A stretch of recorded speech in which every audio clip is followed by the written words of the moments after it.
Sesungguhnya, kamu sekali-kali tidak akan sanggup sabar bersamaku, wahai Musa, sebab aku memiliki sebuah ilmu Allah yang telah diajarkan kepadaku. Namun, tidak engkau ketahui. Begitu juga engkau memiliki ilmu Allah yang telah diajarkannya kepadamu, tetapi tidak aku ketahui.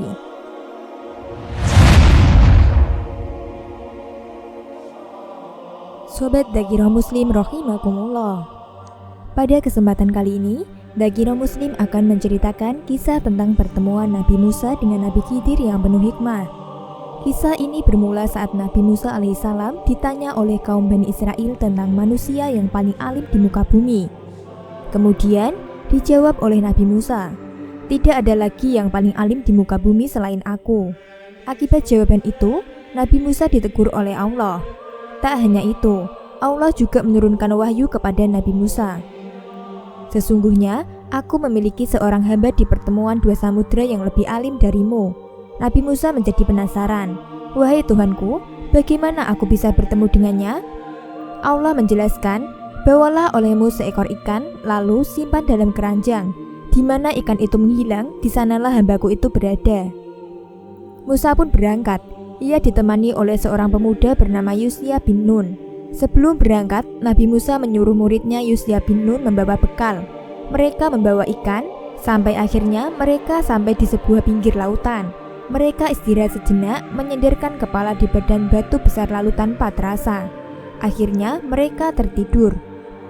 Pada saat mereka tertidur, ikan yang ada di dalam bekal tersebut lalu meloncat keluar, terus menggelebar berjalan sampai di tepi pantai dan masuk ke dalam lautan tanpa diketahui oleh Nabi Musa.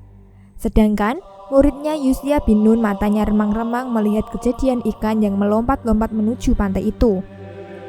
Setelah dirasa cukup waktunya, mereka berdua lalu bangun dan meneruskan perjalanannya dari sisa hari yang masih ada. Tatkala pagi menyapa, maka Musa berkata pada muridnya, "Bawalah kemari makanan kita. Sesungguhnya kita telah merasa letih karena perjalanan kita ini." Semula memang Nabi Musa seperti yang tidak mendapati rasa letih, hingga tibalah di tempat yang diperintahkan Allah dan bertanya demikian. Muridnya lantas menjawab, "Tahukah engkau tatkala kita mencari tempat berlindung di batu tadi, sesungguhnya aku melihat ikan itu dan tidak ada yang melupakanku kecuali setan. Ikan itu mengambil jalannya ke laut dengan cara yang sangat aneh. Ikan itu meloncat-loncat sampai masuk ke dalam laut, sehingga Musa dan muridnya pun terheran-heran." Musa kembali berkata, "Itulah tempat yang kita cari." Akhirnya, keduanya pun kembali, mengikuti jejak mereka semula. Keduanya menyusuri jejak mereka semula, hingga sampai lagi di batu besar. Nabi Musa dan Yusya melihat ada seorang pria yang berselimutkan sebuah kain. Musa pun mengucap salam dan dijawab oleh pria berselimut, yang belakangan dikenali sebagai Khidir itu. "Bagaimana salam di tempatmu?" Musa lalu memperkenalkan diri, "Aku adalah Musa." Ditanya oleh Khidir, "Apakah Musa kaum Bani Israel?" Musa menjawab, "Benar, aku menemuimu agar engkau mengajariku sebuah ilmu." Kemudian Musa meminta izin untuk mendampingi dan mengikuti Khidir. Namun keinginannya itu diragukan oleh Nabi Khidir. "Sesungguhnya kamu sekali-kali tidak akan sanggup sabar bersamaku, wahai Musa, sebab aku memiliki sebuah ilmu Allah yang telah diajarkan kepadaku. Namun tidak engkau ketahui. Begitu juga engkau memiliki ilmu Allah yang telah diajarkannya kepadamu, tetapi tidak aku ketahui." Musa pun berusaha meyakinkan Khidir, "Insya Allah engkau akan mendapati aku sebagai orang yang sabar, dan aku tidak akan menentangmu dalam sesuatu urusan apapun." Nabi Khidir menjanjikan kepada Musa bahwa kemampuannya untuk bersabar ditentukan oleh perkenan dan kehendak Allah. Lalu Nabi Khidir memberi persyaratan kepada Musa agar tidak bertanya apa-apa kepadanya sampai dirinya menjelaskan semua alasan dibalik apa yang dilakukannya. "Jika engkau mengikutiku, janganlah engkau menanyakan kepadaku tentang sesuatu apapun, sampai aku sendiri menerangkannya kepadamu." Nabi Musa menyanggupi persyaratan itu. Lalu berjalanlah Nabi Musa dan Nabi Khidir menyusuri pinggiran pantai dan diikuti dari belakang oleh Yusya bin Nun. Saat ingin menyeberangi pantai yang lain, keduanya mendapati kapal kecil yang tengah mengangkut para penumpang. Untungnya, para awak kapal telah mengenali Khidir. Nabi Musa menyuruh Yusya bin Nun untuk pulang. Setelah Yosya pergi meninggalkan Nabi Musa dan Nabi Khidir, dua hamba saleh itu akan melanjutkan perjalanan. Mereka pun membawa Khidir dan Musa menuju pantai yang dituju tanpa diminta imbalan apapun. Di saat demikian, keduanya melihat seekor burung yang hinggap di pinggir kapal. Lalu, sang burung meminum sedikit air laut dengan paruhnya. Khidir berbisik kepada Musa, "Demi Allah, tidaklah ilmuku dan ilmumu di sisi Allah kecuali seperti air laut yang diambil burung itu dengan paruhnya." Saat keduanya berada di dalam kapal, Nabi Musa merasa heran luar biasa karena melihat Khidir melubangi kapal tersebut dengan melepas salah satu papannya. Musa pun lupa dan ingkar akan janjinya. Dalam pikirnya, setiap kerusakan di muka bumi adalah kejahatan. Dan kejahatan lebih berat lagi karena dilakukan kepada orang-orang yang telah berbuat baik kepada dirinya. Nabi Musa lantas menanyakannya, "Mengapa engkau melubangi perahu itu yang akibatnya akan menenggelamkan penumpangnya? Sesungguhnya engkau telah berbuat satu kesalahan besar." Di sana Khidir mengingatkan Nabi Musa akan janjinya. "Bukankah aku telah berkata, sesungguhnya engkau sekali-kali tidak akan sabar bersama dengan aku?" Pertanyaan Nabi Musa yang pertama dilakukannya karena lupa. Sebagaimana yang disampaikan dalam Rasulullah SAW, keduanya pun melanjutkan perjalanan. Namun, Nabi Musa kembali melihat keanehan yang dilakukan Khidir saat mengambil seorang anak kecil yang sedang lucu-lucunya dan aktif bermain, kemudian menidurkannya. Anak itu lalu disembelih dan kepalanya dipisahkan dari tubuhnya. Melihat hal itu, lagi-lagi Musa tak mampu bersabar. Ia kembali mengingkari janjinya, padahal dirinya tahu akan janji yang telah disampaikannya. "Mengapa engkau membunuh jiwa yang bersih? Bukan karena dia membunuh orang lain. Sesungguhnya engkau telah melakukan suatu yang mungkar." Khidir pun melontarkan teguran yang sama kepada Musa.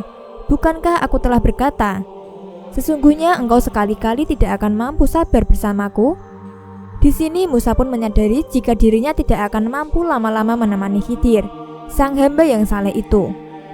Ia tak kuasa melihat setiap kejadian yang dialaminya, sementara dirinya terdiam. Keadaan itu kembali kepada dua hal. Pertama, kembali kepada tabiat Musa sebagai sosok yang berjiwa pemimpin. Musa mungkin sudah terbiasa kritis atas setiap apa yang telah dilihatnya. Di saat yang sama, ia tidak terbiasa berdiam diri ketika melihat perkara yang tidak disukainya. Kedua, syariat Musa tidak membenarkan pembunuhan terhadap seorang anak, kemudian membiarkan pembunuhnya. Bagaimanapun keadaan pelakunya, artinya dalam hal ini Nabi Musa mengakui kesalahan yang dilakukannya terhadap Khidir. Karenanya, ia kembali meminta kesempatan yang ketiga dan berjanji, jika kembali bertanya sesuatu, dirinya berhak untuk berpisah dan ditinggalkan Khidir. Mereka pun melanjutkan perjalanan sampai di suatu kampung yang penduduknya kikir. Mereka berdua mencari orang-orang yang berkenan menjamu, namun tidak mendapatinya seorang pun. Meski demikian, Khidir tetap memperbaiki sebuah dinding rumah di kampung tersebut yang nyaris roboh. Lagi-lagi merupakan perkara aneh, mereka diketahui sebagai kaum yang kikir. Namun Khidir mau memperbaiki dinding rumah mereka tanpa mendapat imbalan apapun. Disinilah Musa sudah memilih untuk berpisah dengan Khidir. Hal itu ditunjukkan dalam pertanyaannya tentang alasan mengapa Khidir mau memperbaiki rumah para penduduk kampung itu tanpa imbalan sedikit pun. Padahal dari mereka tidak ada yang mau menyambut dan menjamu. Seandainya Musa bersabar dalam mendampingi Khidir, tentu Nabi Musa akan mendapatkan banyak keajaiban dan rahasia yang dialaminya. Sayangnya, Nabi Musa memilih berpisah setelah Nabi Khidir menjelaskan rahasia di balik semua yang dilakukannya. Adapun perahu itu adalah milik orang-orang yang miskin yang bekerja di laut. Maka aku bermaksud membuatnya cacat karena di hadapan mereka ada seorang raja dolim yang merampas setiap perahu yang terlihat masih bagus.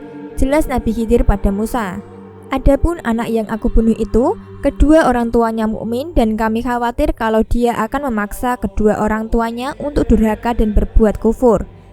Maka kami menghendaki bahwa Tuhan mereka menggantinya dengan seorang anak lain yang lebih baik kesuciannya daripada anak itu dan lebih sayang kepada ibu bapaknya.